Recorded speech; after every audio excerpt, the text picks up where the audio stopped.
and welcome to the Don't Shop on Tuesday Zoom chat. We're your hosts, Jacob Kravetz and Barrie Friedland, and today we're joined by environmental and human rights attorney and activist Steven Donziger. He first rose to international fame, winning a landmark judgment of $9.5 billion against Chevron for plaintiffs in Ecuador over their creation of the Chernobyl of the Amazon through reckless pollution. However, instead of paying for this destruction, Chevron has spent years and millions of dollars legally harassing Donziger and getting the verdict overturned. And thank you so much for joining us today, Stephen.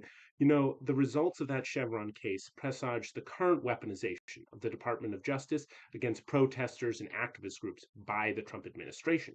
Can you give the audience a brief overview of what happened in your case and how that served as a proverbial canary in the coal mine for the weaponization of the Department of Justice that we're currently seeing?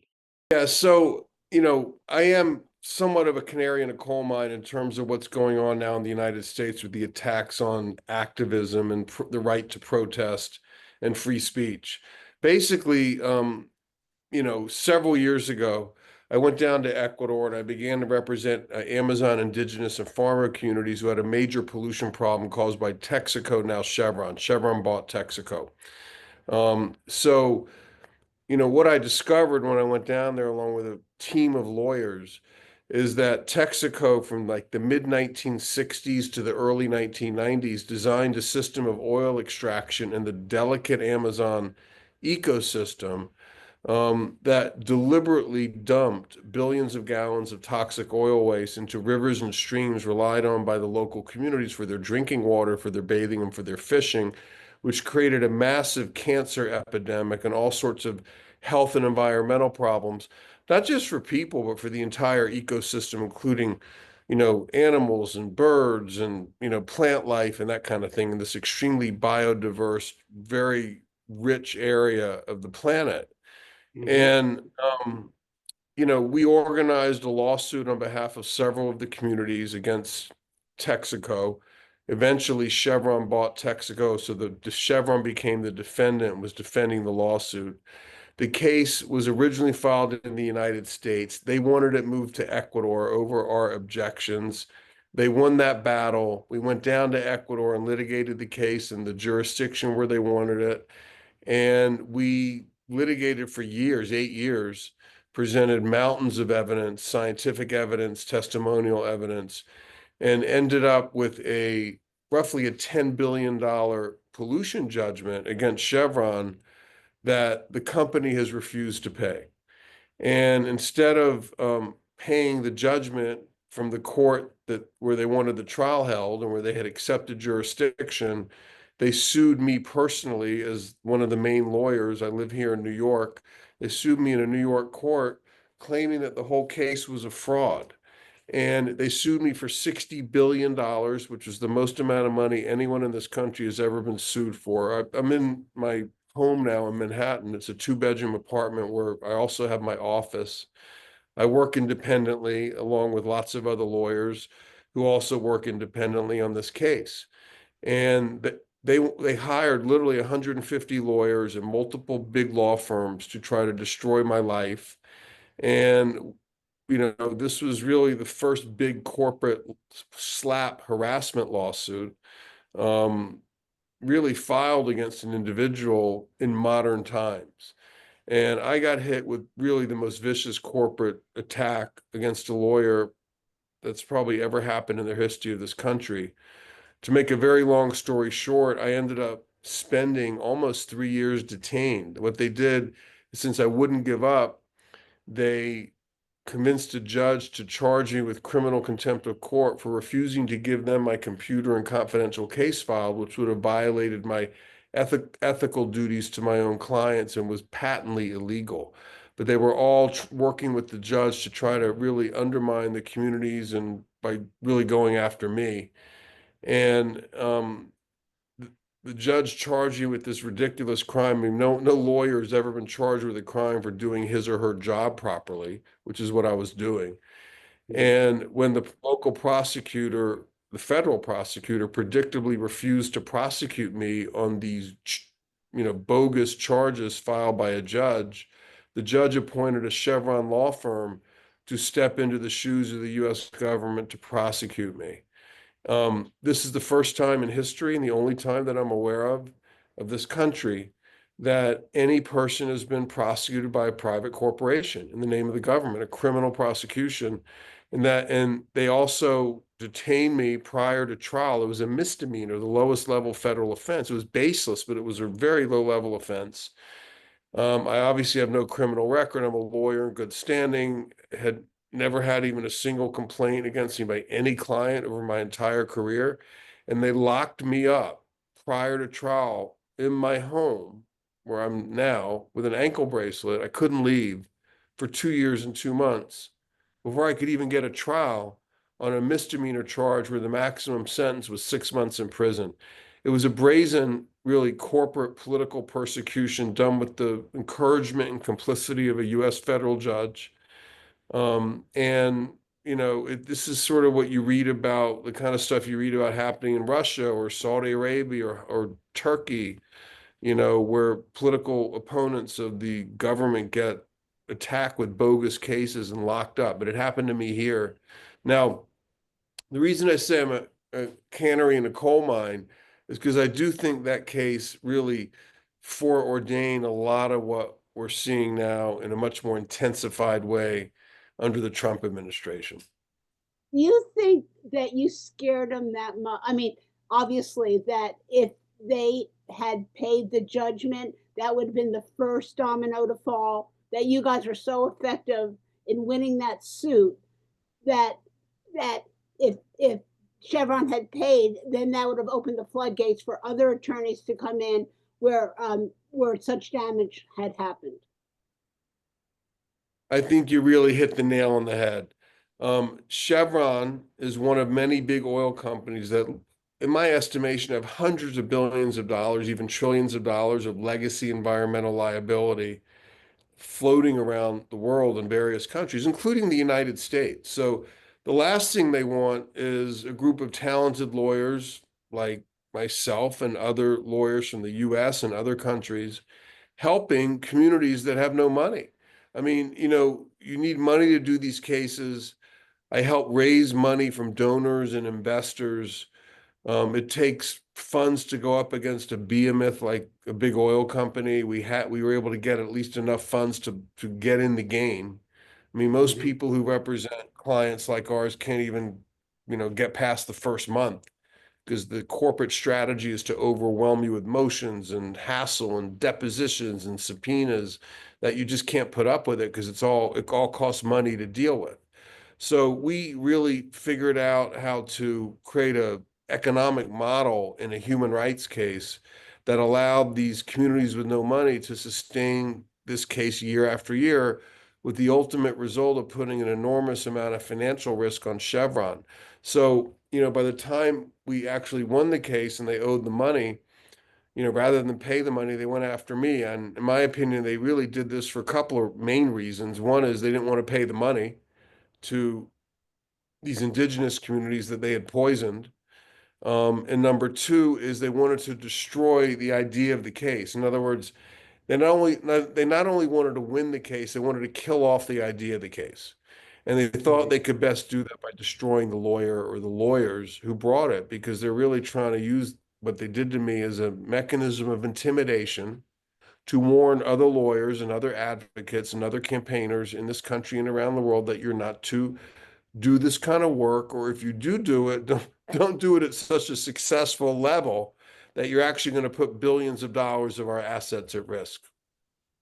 And you see the results, instead of being a precedent for accountability against these fossil fuel industries. You see that the results of the verdict in your case now. You've been doing observation on Greenpeace's case recently in the SLAP suit with the North Dakota Yeah. Access Pipeline that's been happening, and this is sort of the logical extension now of what happened with you. Can you talk a little bit about what happened recently with this case in North Dakota? Yeah, there's a through line between what they did to me, what Chevron did to me, and what a pipeline company called Energy Transfer is now doing in a more recent case against the great storied environmental group Greenpeace. By the way, for those who don't know what Greenpeace is, It's probably the biggest environmental group in the world. It has chapters in 25 countries. It was founded way back in the early 70s, and it's really kicked the butt of a lot of corporations over the years very successfully.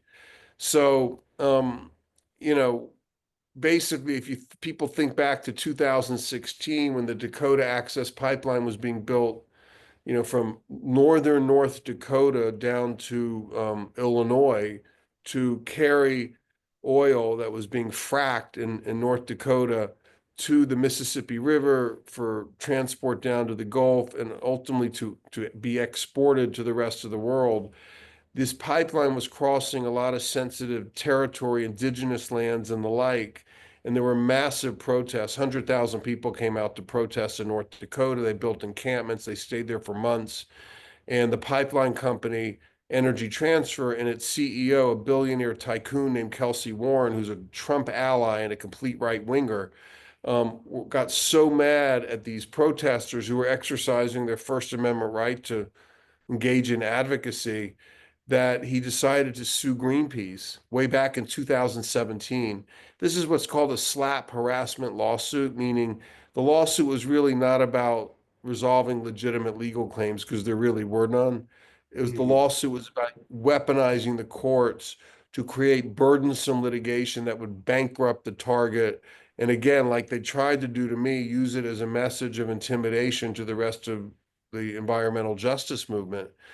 And what ended up happening is this went on years and years and years. It was dismissed by a judge, and then it was refiled before another court. Ultimately, it went to trial in February and March of this year, and I was out there with a bunch of other lawyers monitoring the trial. And, it was a farcical trial. I mean, it reminded me of the trial they did against me without a jury here in New York, where, the lawyers basically create fake evidence or false narratives, put them in court, and try to use it to harass and intimidate, the target, in this case, Greenpeace. Greenpeace ended up being hit by a jury with a $660 million judgment, which was done by a jury. Most of the members of this jury worked in the fossil fuel industry. I mean, several of them admitted they could not be fair as jurors, and the judge seated them anyway. It was a rigged, in my opinion, it was a rigged trial. We just wrote a letter to the United Nations asking for an investigation of North Dakota's courts. But, one very interesting fact is the same law firm that Chevron used to target me, the pipeline company Energy Transfer, and the billionaire Kelsey Warren, they used the same law firm to go after Greenpeace. So, what I'm noticing is this is a new playbook that is being used by corporations to target climate activists, particularly fossil fuel companies to target climate activists, because, this is this is the ultimate showdown time for the planet. I mean, if we don't transition out of fossil fuels in a more accelerated way, we're going to lose the planet as we know it. I mean, it's already happening. Yeah. So as the climate movement has grown stronger to deal with the intensifying climate crisis, the industry utilizing, the court system and the change in paradigm created by the Trump election is now going after climate activists in a variety of different ways that I believe are illegal, with the ultimate goal of being able to maintain its, enormous profitability at the expense of the rest of us, which is what is happening. Do you think advertising dollars are keeping these stories off major media? I mean, what happened to you? What happened to Greenpeace? What's happening? I mean, just tying these massive storms and the climate problems, threading the needle for that should be on the front page every day. I mean, it should be constantly being reported on. Now, we subscribe to your Substack, so we know about Greenpeace, and we have environmental allies, but this is something that concerns all of us. I don't care where you live. A pipeline going through our breadbasket is, I mean, it's so incredibly important. I read that the Dakota Access Pipeline leaked two times before it was even operational. Yeah. It's a leaky pipeline. I mean, look, all pipelines leak. All I've never seen pipelines. a pipeline that doesn't leak. I, All I, pipelines leak. Yeah. I told Jacob I meant it used to be the two things you can count on are death and taxes. Well, taxes are optional for some people, so it's death and pipelines leaking are the two Yeah. things you can count on. Death, So how pipeline do leaking, and oil extraction leading to pollution. That always happens. Yeah. and so how can we put this more into the into people's living rooms, make it part of they talk about dining room table, kitchen table issues. How do we bring it to the forefront? I mean, what happened to you should scare every person in this country. I feel that, the prosecution, the persecution of you, and what's happening to Greenpeace. So how do we get more people involved? What can people do? How can we get the story out there? Well, you're absolutely right to point out that the corporate sector and the money it spends on advertising really prevents us from seeing news that we need to have. So, my first advice, and I've seen this battling Chevron over the years. I mean, we've had so many stories killed, stories that like reporters and editors started, and then Chevron swoops in and pressures the owner of or the publisher of the media outlet, and suddenly there's no story.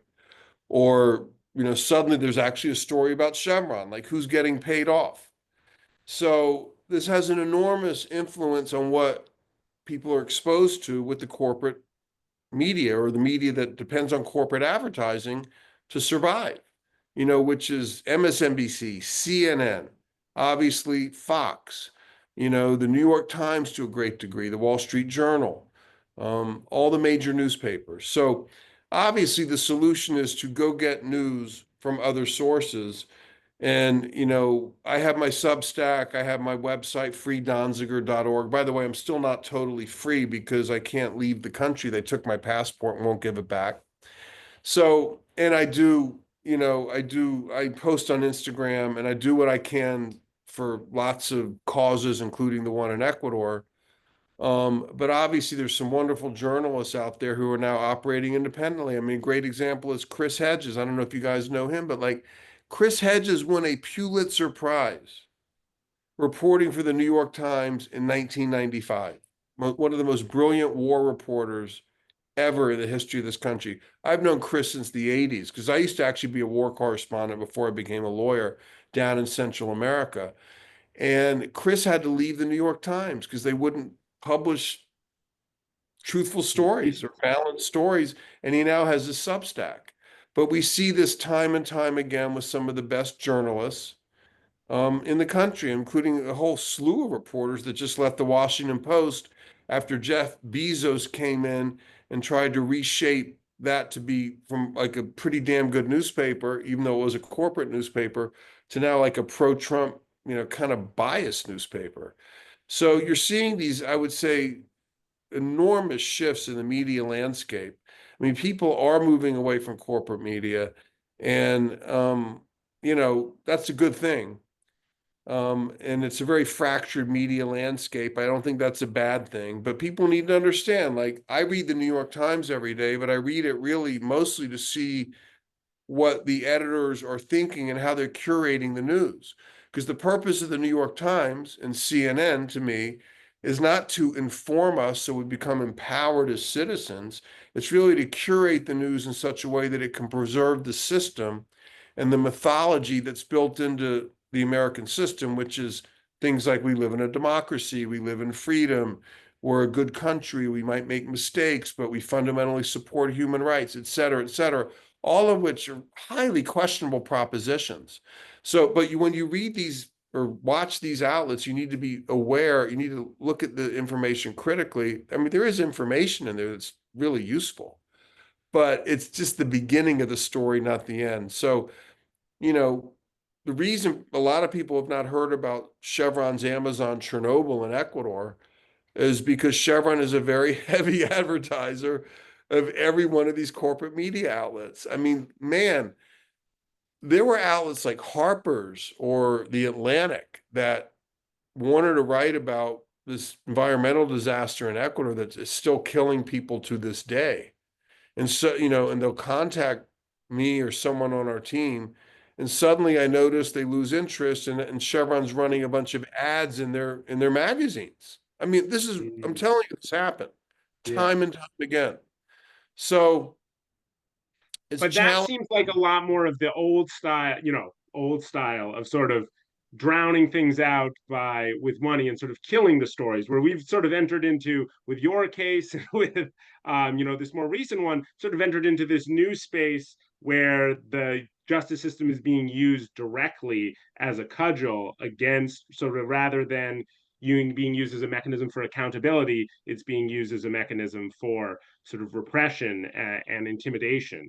So I'm wondering, sort of based on that experience that you've had, and what you've been seeing, in this environment, what do you think are sort of the opportunities within the framework of the law to actually create, good advocacy for people against powerful institutions, and what are the sort of limits that we're facing up against, that we need to figure out other strategies that are outside of the courtroom, to get justice? Well, it's a great question. I could speak for hours, but let me give you my nutshell summary of how I answer that question. Okay. The law has great possibility and great limitations. And as a lawyer or a non-lawyer advocate, people need to understand what the law can do and what it can't do.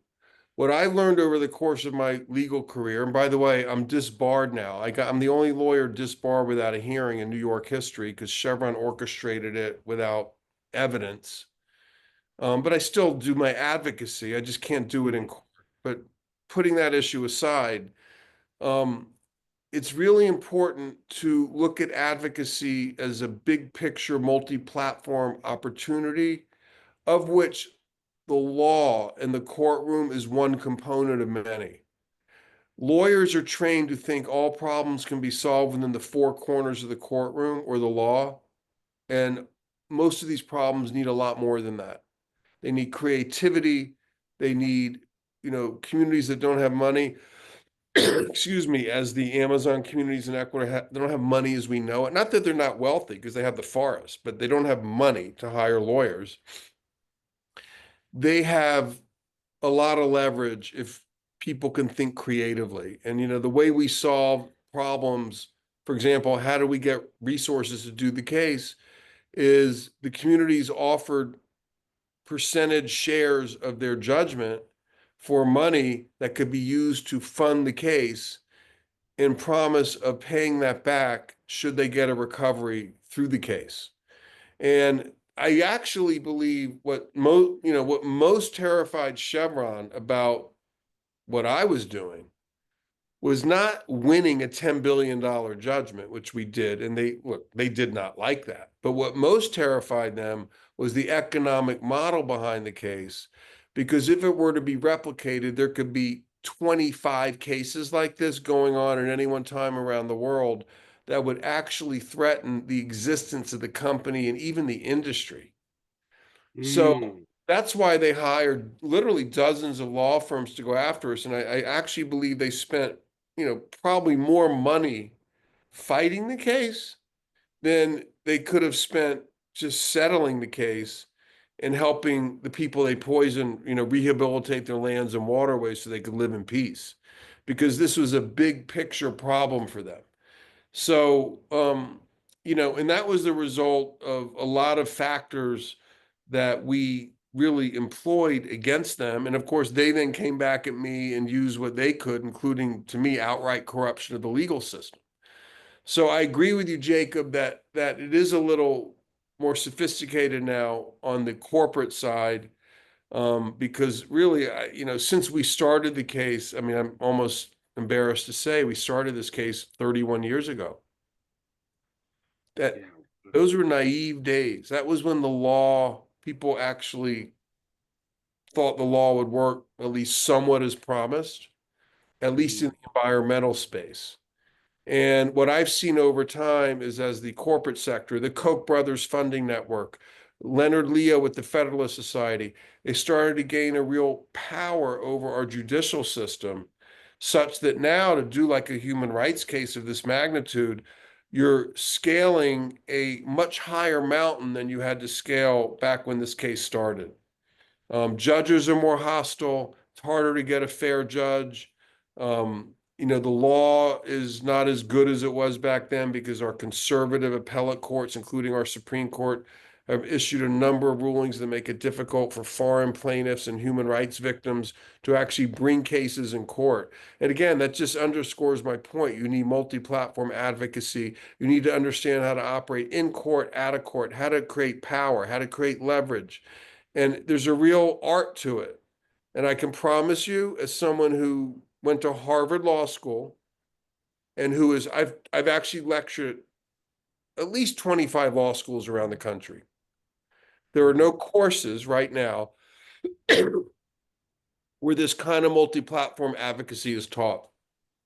There really aren't. So I talk about it as much as I can to young lawyers, young law students.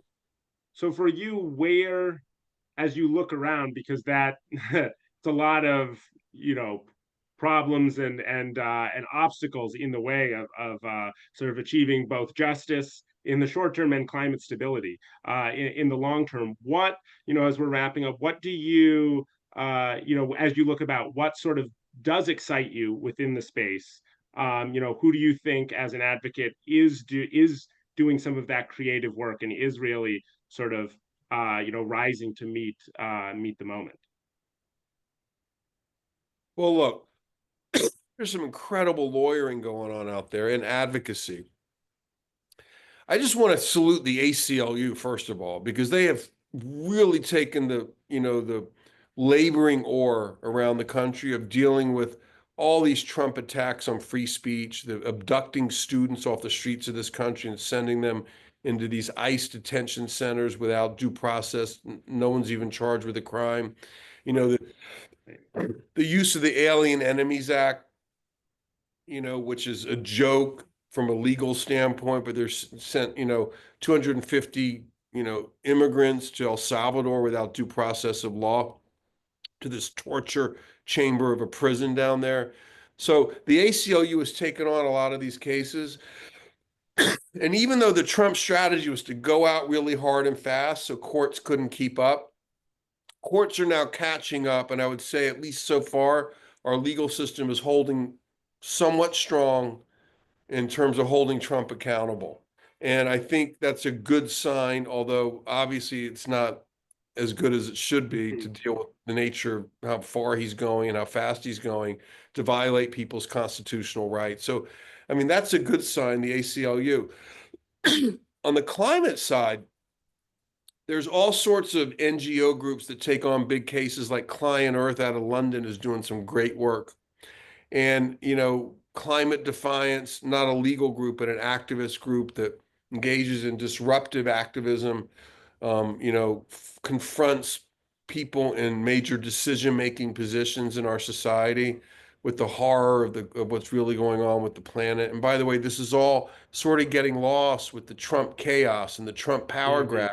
People are not thinking as much about the climate and how it fits in, but a lot of what Trump is doing is like clearing the way for the fossil fuel industry to keep running roughshod over the planet. So Climate Defiance, Planet Over Profit, there's a lot of younger groups that are really engaging in more aggressive activism. And of course, you have traditional groups like I work with Amazon Watch very closely with the Ecuadorian communities. They do fabulous work protecting indigenous peoples, confronting corporations in the United States that are polluting indigenous lands down in the Amazon. There's lots of groups doing good work. I would say, though, that having a legal case, a legal component, is what really scares the hell out of these companies, and I think holds the best chance of forcing behavioral changes that we need to save the planet. Because if you start speaking their language of money, they speak the language of money. Like, you can't convince these corporations to do the right thing for moral reasons or reasons of conscience. The only way they change behavior is if they face financial risk and they calculate that they must change their behavior to preserve their assets. It's the only language they speak. We understood that in Ecuador from the very beginning of this case, and we operated along that principle. And lo and behold, we succeeded because actually a lot of behavior has been changed because of our litigation. But of course, it ended up causing me and my family deep personal pain for 3 years, although we're good now and stronger for the experience. But people who do this work at this level need to understand it does take, it takes resources, it takes smarts, it takes humanity, and it takes the ability to persevere because it is a long game. Look, the industry's been playing the long game since it was founded in the 1800s. Okay. We also need to understand this is a long game. That's how they play. We need to hit them hard, and we need to keep going for as long as it takes to really save the planet and to hold these polluters accountable. I mean, again, I've been working on this case for over 30 years. But trust you, my friends, I did not think this is how my professional career would play out when I started in the law. But I'm really proud of the work the communities in Ecuador have done to win this case. I'm proud of the work the lawyers have done to stay with the case, and the case is still viable. And ultimately, I believe Chevron will be paying the communities at poison as has been ordered by multiple courts. The ferocity of the attacks on you, I think, indicate what a game changer that case was. That it would spread forward, as you said. That it had the formula, and they came at you with everything they absolutely could. And one of the things I could think about was to get their hands on your files would be to get the names of activists in the communities. And a lot of activists are murdered. A lot of environmental activists, especially around the Amazon, are in danger. And if you've watched one episode of Law and Order, you know that there's client lawyer confidentiality and that you couldn't possibly turn over those files. And you've also advocated for this, and you touched upon it earlier, about now this whole thought police, this whole is going through our communities with these students being arrested, with people with jerseys, certain teams or tattoos are being arrested with. So it's expanded beyond the environmental community to all sorts of different protests and parts of our community. Well, that's exactly right. And let me just say this, there's a book written by Bill Broder about how this went down in Russia under Putin. To him, he was a US citizen working in Russia in the early days after the Berlin Wall fell. And he was very successful, financier, and he got a little too powerful. And Putin created this fake case and went after him, and ultimately his lawyer was killed, and all sorts of bad things happened.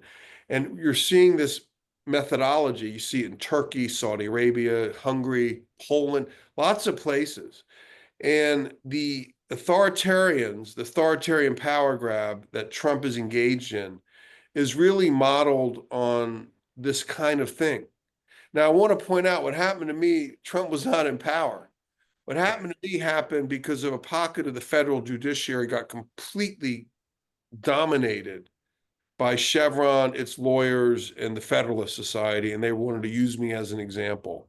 So it's not just a Trump thing, but again, I think it's gotten worse under Trump because he's so blatant about it. Right. Before It calls open season, yeah. And Before they tried to hide it, they tried to make it look like something else. Now they just actually use the fact they're open about it as a way to intimidate people. They want you to know that they have the power to do this, that is to politicize the Justice Department, politicize prosecutions, to lock people up whose opinions they don't like. And you're seeing this obviously with the Columbia students, with Mahmoud Khalil, with Masan Madawi, who just got, thank God, released yesterday from a ICE detention center in Vermont.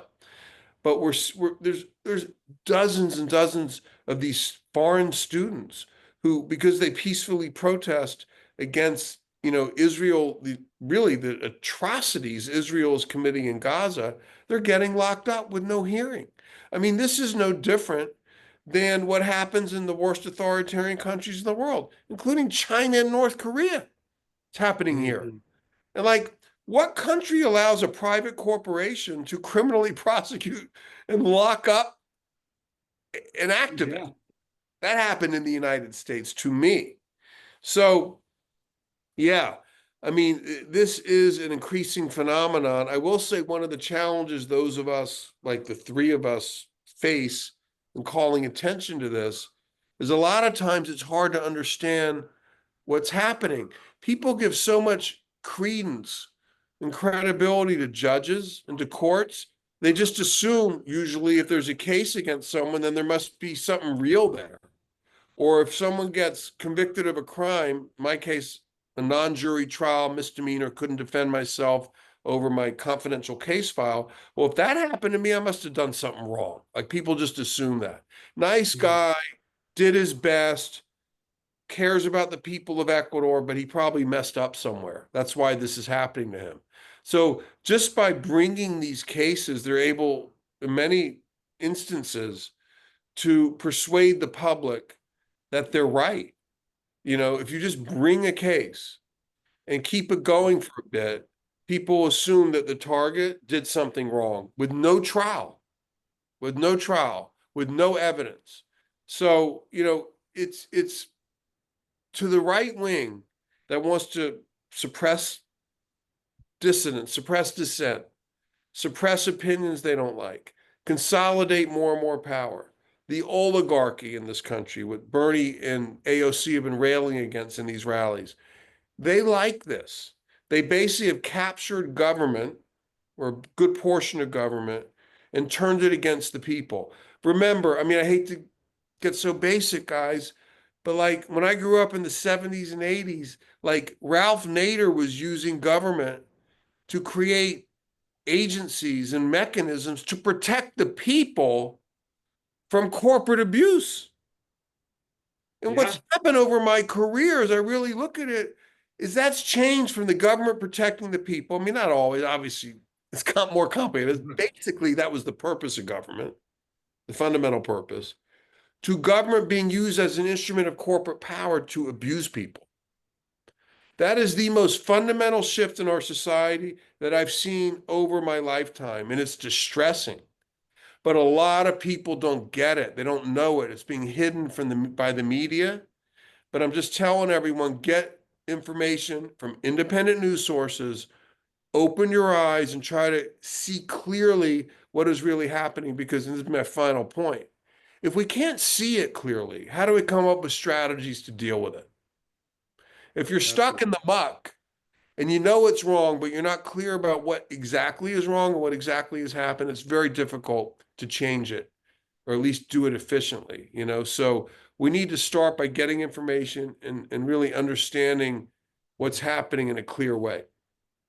Absolutely. And as you were saying before, we also have to speak the language of these oligarchs, and that Yeah, language is money and power. And so we yeah. need to match those if we're actually going to have our voices heard and respected. We have to have the perseverance, and we have to speak in the correct language. So I want to thank you, Stephen, so much for joining us today, for persevering and through all of this terrible prosecution and persecution, and for being a light and a wonderful example and still an advocate, despite all of that, on behalf of the people of Ecuador, on behalf of the people of the earth, and keeping the good fight up to make sure that there are still people out there that are finding ways to, attempt to hold these fossil fuel interests and the powerful accountable. So thank you again for Thank you. joining us. And thank you for joining us, audience. And until next time, don't shop on Tuesday. All right, thanks for having